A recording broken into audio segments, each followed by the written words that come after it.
meteorologist John Lynn. Weather coverage you can count on. Weather headlines on News Channel 6. Brought to you by Jamie Casino Injury Attorneys. It's the last weekend in January, and it's going to start off warm and wet. I'll have all the details on what you can expect for your weekend forecast coming up. Now on Good Morning Augusta. Have you noticed the new businesses downtown Augusta? Well, we'll take you to a busy night here in the Garden City. Plus, the Salvation Army is expanding. How they plan to use a new facility to help those who are homeless. And later, Stumping in South Carolina. We'll tell you where several candidates are headed. Your number one source for local weekend morning news starts right now. Live from Television Park, this is Good Morning Augusta on WJBF News Channel 6. Thanks for joining us. It's great to be with you. I'm Sean Gavitstock. Coverage you can count on begins with the Burke County jailer facing charges this morning. Lasita Savina Gonder worked at the detention center. She was arrested Friday, accused of providing contraband to inmates. The arrest comes after an investigation into reports of illicit activities involving her and inmates. Downtown Augusta bringing in new businesses. Our Nikita Dennis tells us more about the growth of downtown. I love it down here. It's just a different feel downtown. Renee Howard is the owner of Better Locks for You. She specializes in hair care for locks and alopecia. Her salon has been in the heart of downtown for almost a decade. It's for moisturizer, so you're going to put it on your scalp. Okay. Howard says she's seen a tremendous change in downtown over the years. I get a lot of people from out of town come to visit, especially the James Brown statue. That's the highlight. A lot of new businesses, a lot of different varieties of food is available down here that I've noticed versus 10 years ago. So, and then it brings just more people, and then bringing more people allows me to show off my business. Margaret Woodard with the Downtown Development Authority says the number of businesses coming in will continue to grow. I believe in 21 we had a net gain of 52 businesses. Last year, 22 was 47, and we'll have our statistics for last year done next week, and I think we're going to be hovering around the same amount. So just rub it in like this, all the way through your scalp. Howard says new businesses in downtown means more people coming to her salon. So I go by appointment, so I stay busy, but I also get walk-ins. And with me being downtown, because people want to come downtown to just chill or come downtown and eat, they just walk past. Hey, I've never even seen this lock store before. You know, they come in, get my information. You know, there's just so much to do now. Downtown's really become a destination, so you're not just coming to do one thing. You can come downtown, have dinner, then go somewhere else and have a dessert and an after dinner drink and kind of walk and go to a bookstore. And that was Nikita Dennis reporting for us. The Salvation Army is looking to expand. They plan to build a shelter at 303 Hale Street. This new facility will provide more space as demand for shelter has increased with a number of homeless people in our community. The Salvation Army says the shelter will set them up to better serve the community in several ways. The goal is to be able to place us in a position where a number of the nonprofits we're already connected with and working with are right there in that vicinity, and being able to make it easier for those experiencing homelessness to be able to get to those nonprofits from our Center of Hope. And so that's all part of the thinking and processes of why move from here to over there. And the nonprofit is in its early stages of the new building project, but they're still looking for all kinds of donations. We have ways on how you can help at WJBF.com. The Aiken County School District has announced 3 finalists for the superintendent position. It'll be for the upcoming school year when King Lawrence retires. Dr. Chan Anderson is the superintendent for the Chesterfield County School District. Dr. Amy Edwards is the chief instructional officer for the Aiken County Schools. And Dr. Corey Murphy is the Chief Officer of Operations and Student Services for Aiken County Schools. Each candidate has to go through one more round of interviews before a decision is made. I think the board's looking for a visionary leader that is committed to educational excellence, innovation, and a collaborative approach. I think, we value in a superintendent someone that has a strong educational background, proven leadership, and will inspire others to make progress for our students. And you will have a chance to meet the finalists at a reception on February 3rd at 1. It will be held at the new Aiken High School auditorium. You will have a chance to hear from the candidates running for law enforcement offices in Burke County. A local nonprofit is hosting a nonpartisan political candidate forum from 10 until 12 over at Phillips Grove Baptist Church in Waynesboro. It will have the candidates for District Attorney Amber Brantley and Jared Williams, and for Burke County Sheriff, the race between Alfonso Williams and Louis Blanchard. This week is National School Choice Week, and organizers of the CSRA School Choice Expo are hoping to empower families and educate you about those options that are available. The expo will take place today over at the Kroc Center. It will highlight a range of homeschool, private, and charter school options. Educational professionals and experts will also be there to discuss options for families facing ADHD, autism, dyslexia, as well as talk about therapy services available, scholarships, how STEM, art, and music education can all be beneficial. It's from 10 until 2. Unity Outreach Church in Aiken County is expanding its outreach. The new building will be located in the heart of the valley over at 2121 Augusta Road in Warrenville. The group will hold the soft opening of the building today at 1, and several days during the week, the site will provide morning coffee, a clothes closet, as well as youth activities in the area. The soft opening today will include barbecue, music, and fellowship. Meteorologist Sherry Shealy joins us now for a look check of the forecast. Good morning, Sherry. Good morning, Sean, and good morning to you. Thank you for joining us. So we're starting off this morning with a little bit of rain, especially in our northern counties. Right now it's kind of north of I-20, but earlier this morning kind of swept through, just anywhere from a sprinkle to a light shower. So very light in nature, but certainly some showers are out there, and that's going to be the case kind of throughout the day today, on and off showers and possibly some storms later on this afternoon. But right now, looking at our Terry Lambert Hyundai Skyview cam, got a little bit of that sunrise there trying to peek through the clouds, but definitely a cloud cover is present, and that's going to be the case again for most of the day today. Temperature, though, nice and mild, 56 degrees here in Augusta, 58 in Aiken, even into the 60s in Swainsboro. So it is definitely mild and on the muggy side. Winds, though, nice and calm there, very, very light in nature, so nothing to worry about there. One thing we do have to cause for concern is the fog. So you can tell we've got some visibility issues, especially in our southern lying counties, and even here in Augusta down to 1 mile in some areas, Aiken 4. So definitely something to think about as you hit the roads. We are not included in a dense fog advisory, but you can tell those gray colors are kind of wrapping just around our county. So definitely just outside of our area, that coastal fog kind of sneaking in. But what you can expect for your day today, we're definitely going to be warming up into the 70s. Mostly cloudy conditions for most of the day, but then this afternoon we are tracking the possibility of some isolated showers and storms. So definitely going to have that umbrella handy. But the good news is it's just for today. Once we get through Saturday, the back half of the weekend looking much better, and the week ahead I think you're going to like as well. I have all details for you in your full forecast coming up. Sean? All right, sounds good, Sherry. Thank you. Langley Pond, an event all about raising awareness about women and heart disease, is headed to the CSRA. We chat with some of the organizers of the Heart Truth program. Details next. In downtown Aiken. A number of groups, including one targeted to professional nurses, are coming together for a red dress affair. The president of Phi Chi chapter of Chi Eta Phi Sorority Incorporated, Lorraine Stevens, and PR committee member, she's Bernice Bogan, they joined me recently to share what you can expect.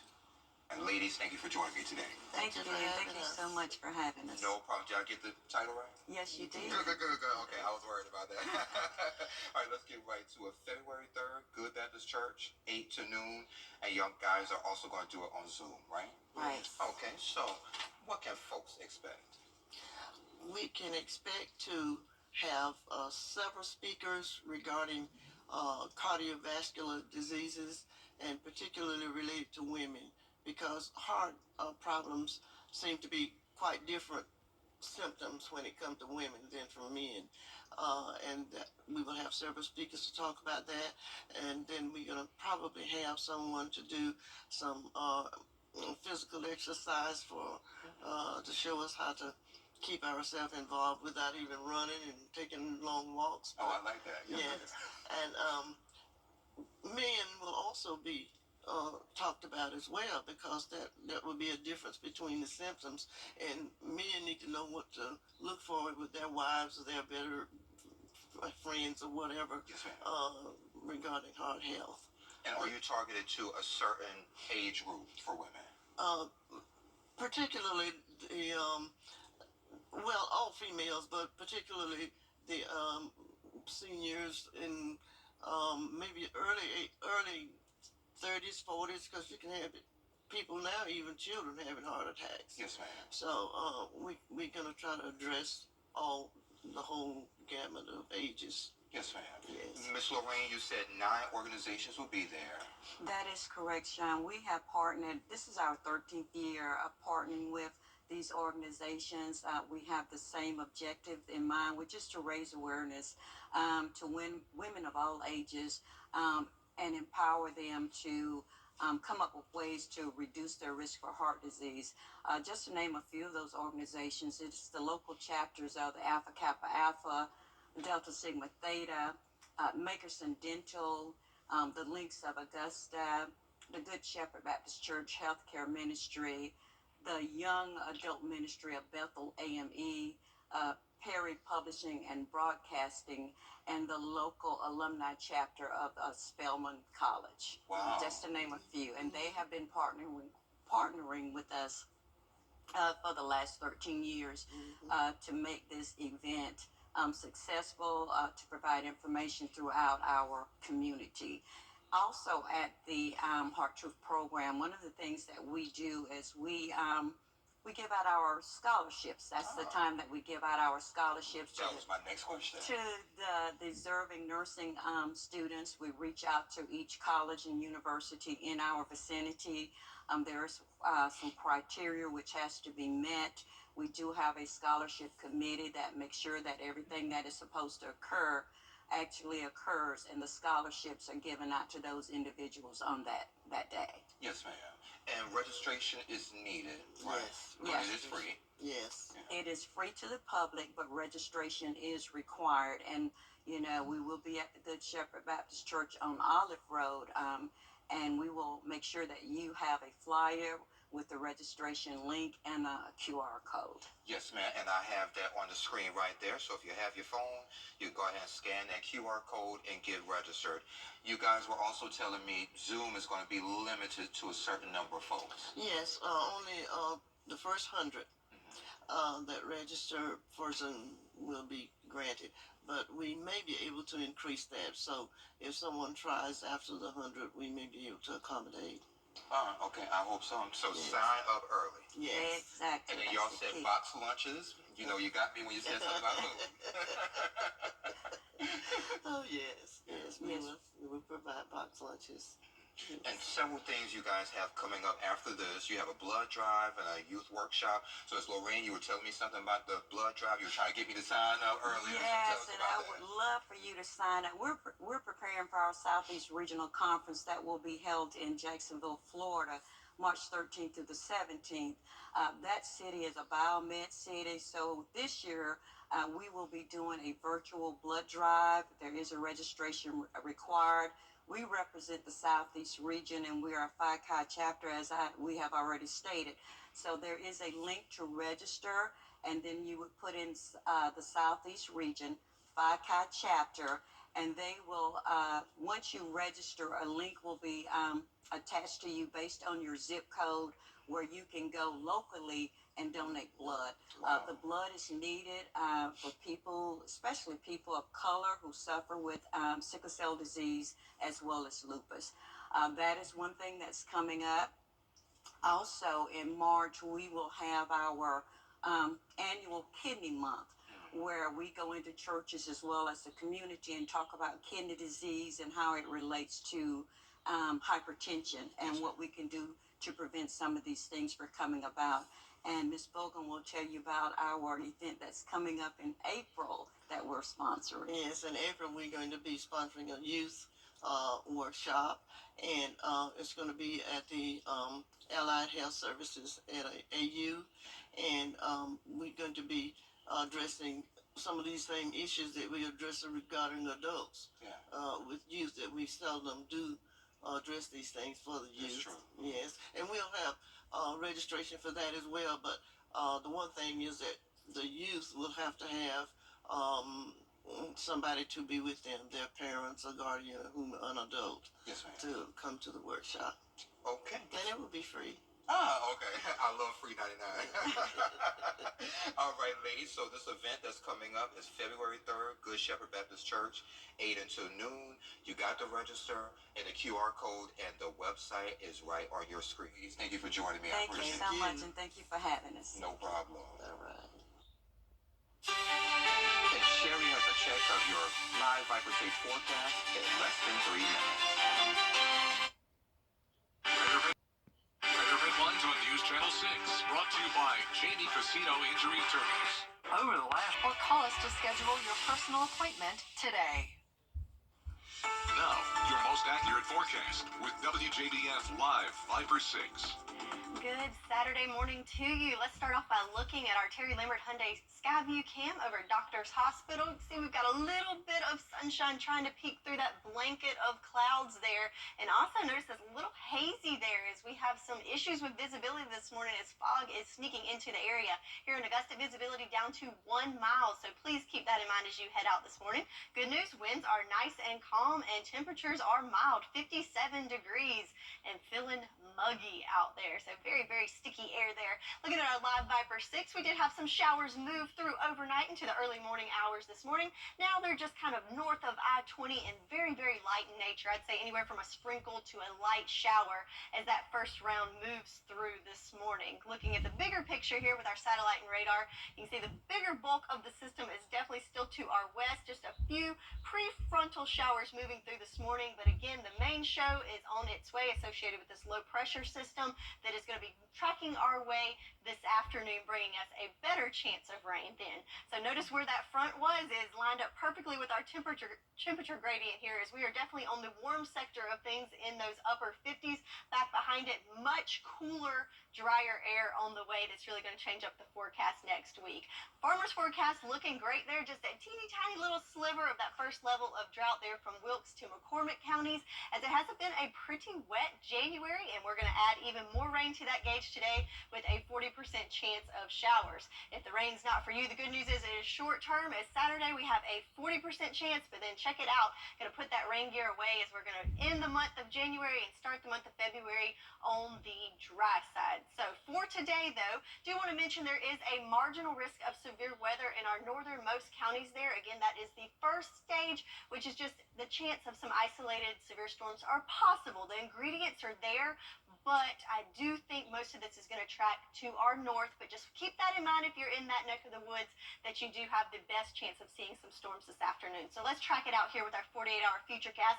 So again, there's that low pressure system that's currently to our west. As we go through the morning hours, it's going to track to our east, but after we get these few sprinkles out this morning, I think we'll mainly just see some clouds for the better part of the morning into the early lunch hours. But then as we get into those early afternoon hours, as it tracks eastward, that line will start coming into the CSRA. But notice that area that was in the marginal risk, that's where most of these storms are showing up. So again, if you're in the southern counties, might not even see but a few drops of rain. This is going to be mainly located to our northern counties. As we push through those evening hours, it is very isolated in nature, so it's not going to be there for everyone, but I do think everyone will see a sprinkle or two there.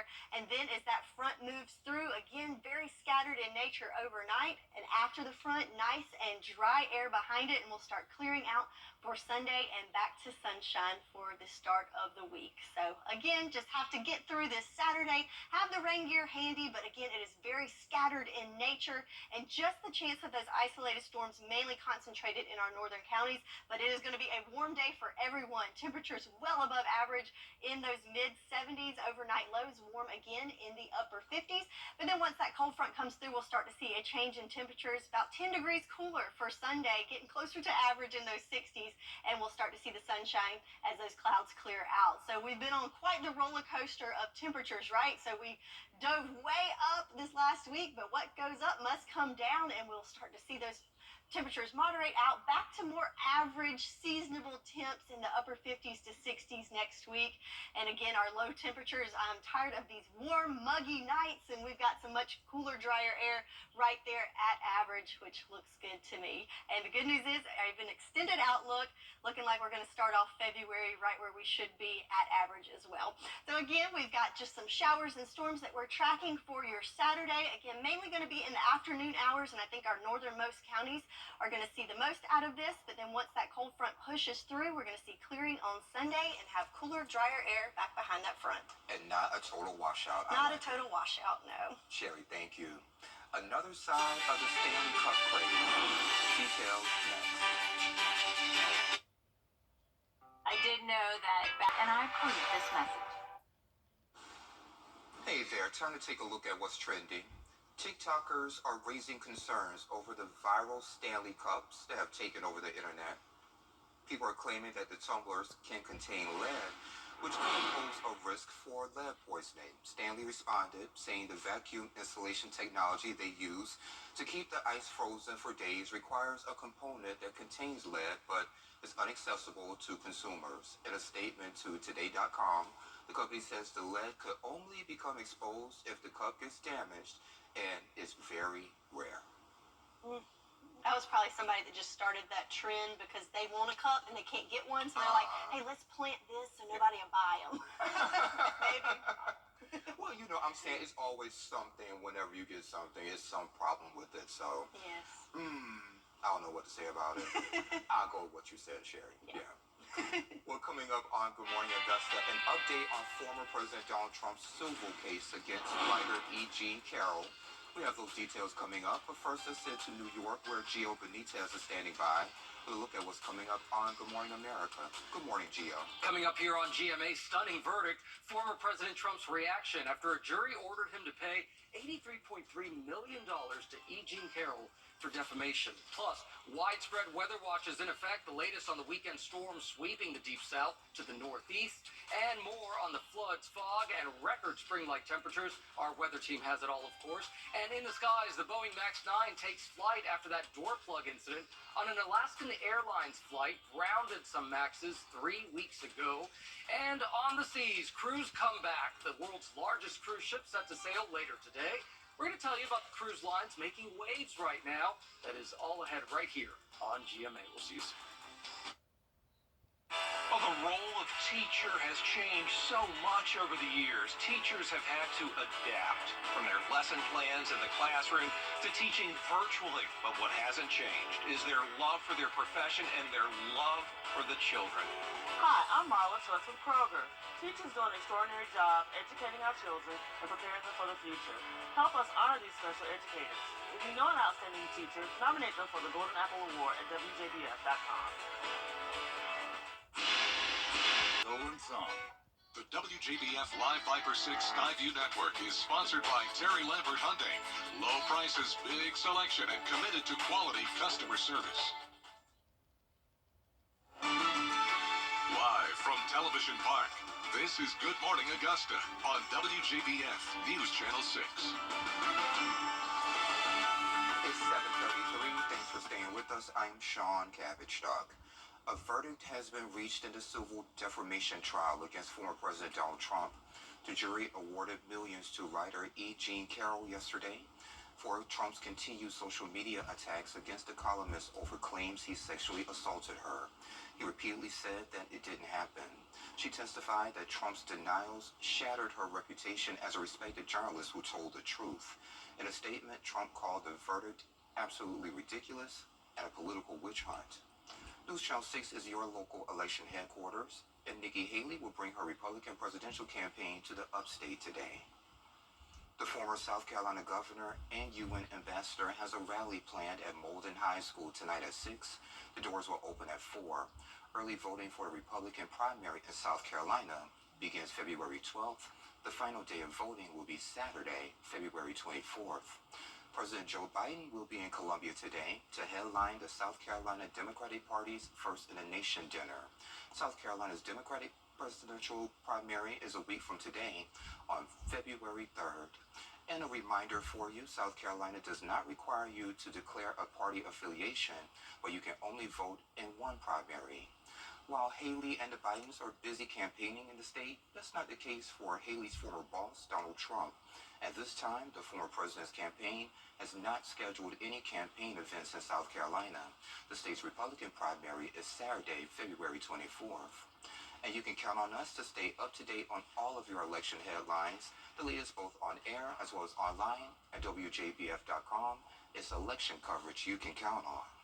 Sherry joins us again for another quick check of the forecast. Not a total washout today, but we will see some rain today. Right, not a washout, but definitely want to keep that umbrella handy just in case. Just in case. Yes, and definitely going to be a warm one. So the only jacket you will need is a rain jacket as we're looking at another warm and wet day for us. As we look at our live Viper 6 radar, we had some showers move through overnight and early morning this morning. Now we're left with just a few sprinkles, mainly north of I-20 to light showers. So very, very light in nature. Though one concern we do have this morning is with some fog. Check it out on our Terry Lambert Hyundai Skyview cam in Swainsboro. Kind of hard to see anything in the downtown areas. That fog is pretty thick there. Even though it's not included in a dense fog advisory, you can see the gray county, so kind of wrapping around the eastern CSRA. Even though Emmanuel County is not included in that, we can see with our own eyes that it is very foggy, and that's the conditions for several spots with limited visibility. So keep that in mind as you head out this morning. It might be some of that light, misty fog in the air. Temperature-wise, though, again, nice and mild. Some places even into the 60s already, including Swainsboro at 61, Augusta at 57, Saluda at 55. So definitely some mild temperatures out there for us. Winds nice and calm, no issues there. So over the next 12 hours, what can you expect? Again, it's going to be a warm day and also chance of some isolated showers and storms in the afternoon. So once we get through these sprinkles this morning, mainly just clouds and warm temps, but then after lunch, definitely tracking some showers and storms moving in the afternoon to evening hours. And then we've got big changes coming up for the second half of the weekend. We'll be drying out for Sunday, and we've got changes coming up next week. I'll have all the details for you coming up in your full forecast. Sean? Sherry, thank you. A pepperoni bandit is on the loose in New Jersey. We got the details coming up for you. The live Viper 6 Skyview Network, sponsored by Terry Lambert Hyundai. Hey everyone, I'm Anna Christina. Be sure to tune in this Saturday at 9:30 for Local Living. We're exploring the CSRA. Come do it with us. Local Living, Saturday morning at 9:30 on News Channel 6. Come on into Davis Appliance and Furniture, where you can find the best deals in town. It's tax time, so when that refund comes in, it's the perfect time to get the furniture you've always wanted. For the brands you trust at the lowest prices, visit us at Davis Appliance and Furniture. B&K Grading and Right Price Roofing, we're on your side. Right Price Roofing. Roofing the right way. Your roof, our commitment. Call us today. Come on into Davis Appliance and Furniture, where you can find the best deals in town. It's tax time, so when that refund comes in, it's the perfect time to get the furniture you've always wanted. For the brands you trust at the lowest prices, visit us at Davis Appliance and Furniture. Well, it's great as a pizza topping, but not so great on your house or your car. A New Jersey woman says she woke up yesterday to find meat all over the place, and she's hoping who she's called the pepperoni bandits decide to come clean. Here's Jim Vassell. It's a meat mystery. What is this? Like, I'm on camera, so I can't see the words that I exactly used, but what is this? Heather Doherty says she woke up Wednesday morning to what she thinks is, of all things, pepperoni. From the door to the edge of the porch, and then strategically placed down the stairs to the driveway. Nothing on the driveway, and then 4 slices on the hood and 4 slices on the trunk. She's lived in Manville all her life, including 16 years at her home here on South Street. She said her home's never been vandalized before, not even on mischief night. We're trying to figure out who goes around with 2 loaves of pepperoni and a knife in the middle of the night and cuts it up into slices and throws it on people's property. Like, you have nothing better to do with your time. She called Manville police to let them know what happened. She says she's worried the grease from the meat sitting on her car could ruin the paint, something that one local body shop says sounds strange, but is possible. Pepperoni can damage a car, a paint, if it don't sit for a really long time. Can damage it if it is, and especially if it's a hot day. As an Italian, it hurts the heart. Just give me a slice of plain and white.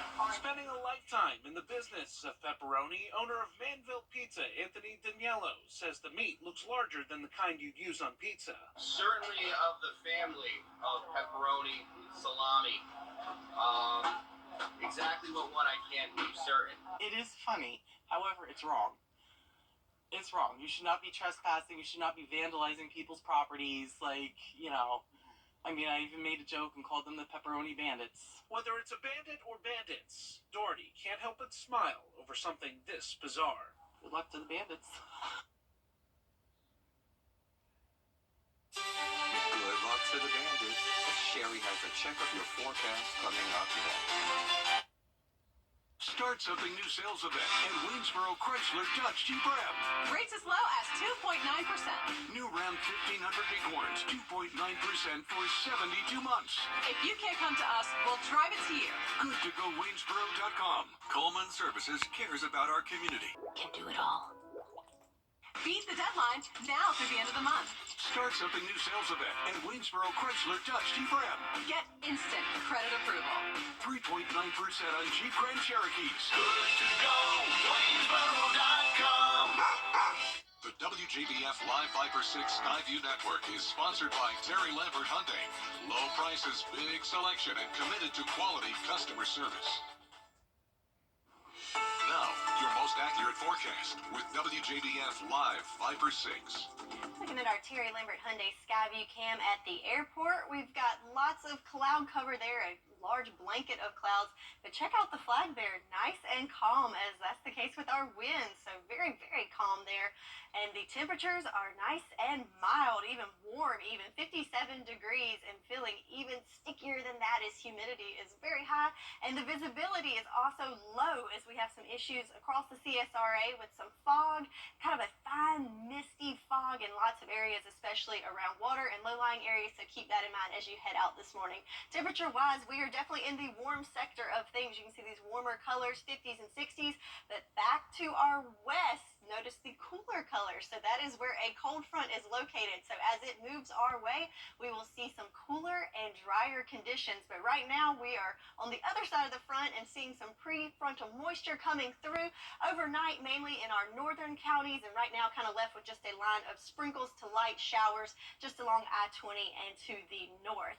So looking at the extended view of this, kind of zooming out, there's those few sprinkles there, but back to our west, there is that front with the low pressure system, and you see that moisture wrapping around it, and that is what's going to be marching our way over the next couple of hours. So what does that mean for us? Well, today is our best chance of seeing showers. Yeah, so 40% chance for today, but then after that front goes through, back behind it, much drier air. In fact, we've got a long stretch of dry conditions moving into February, so we're going to wrap up the weekend with some rain, and after that we're going to dry out, which we're looking at our farmers forecast. We are in good shape, just a little sliver there from Wilkes to McCormick County in that first level of drought. Good news is that is the same area that's got the best chance of seeing some rain today, so hopefully by next weekend we'll see everyone in good conditions there as far as the drought goes. So again, going to be a rainy day today, going to need that rain gear handy, and also that same neck of the woods that you just saw that has that first level of drought is also in the first level of severe weather outlook, so a marginal risk for some isolated severe storms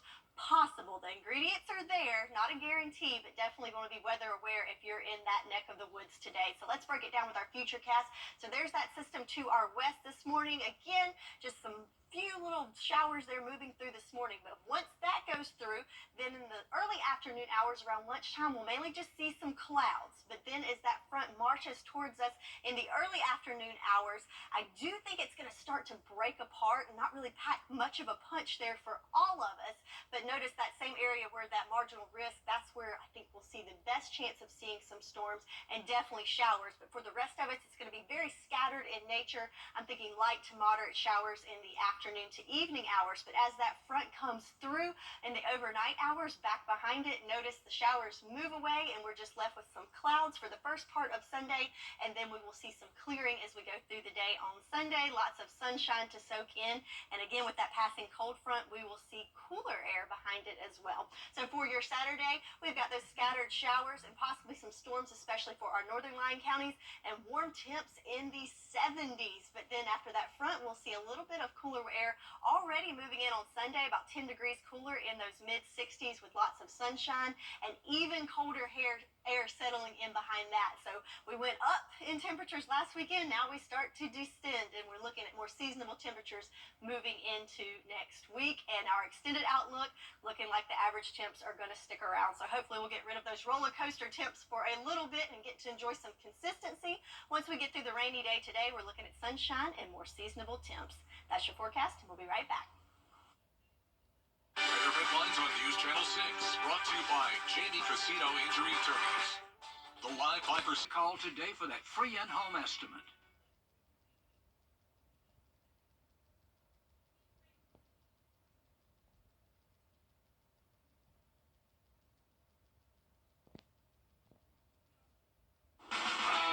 Now, WJBF sports coverage you can count on.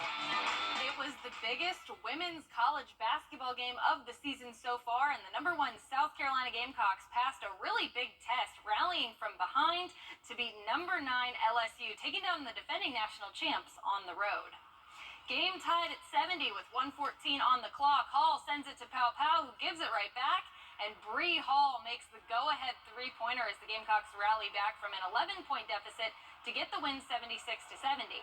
After a 6-point deficit in the first quarter, the South Carolina offense took charge, outscoring LSU in each of the remaining 3 periods, including finishing each half on a 6-0 run. South Carolina's victory over the Tigers marked the 1,000th win in program history, and head coach John Staley praised her team's ability to come back. It's circumstances. We're going to play for 40 minutes, no matter what the score is. No matter if we're down double digits or up double digits big. We try to respect the game. We try to respect our opponents, and we try to figure out ways to close that gap. And if it's us, it was all us the first half, and I do think LSU had a lot to do with it, but once we settled in, it still was a dogfight. But at the same time, it was a game of runs. They made big plays. We made big plays. It was the team that made the last play was the one that was going to win this basketball game. South Carolina earns its 28th straight road victory to remain the only undefeated team in D1. The Gamecocks return to action Sunday at home against Vanderbilt. Over at the Convocation Center, number 18, USC Aiken looks to stay hot. The Pacers have won 6 games in a row and are 15-2 so far this season, 5-1 in Peach Belt Conference play. They beat USC Beaufort on the road in overtime Wednesday night, but Mark Vanderslice and his team are without 4-time PBC Player of the Week, Jalen McCoy, for a few games. The season is split up in thirds in the conference play. You got the first 6 where the guys are excited. The middle 6s, which is where we're at right now, which is the dog days, and the last 6 is the end of the conference, which it's already got its built-in excitement. So right now we're in the dog days of the conference, and what lives in the middle of the conference season is consistency and discipline.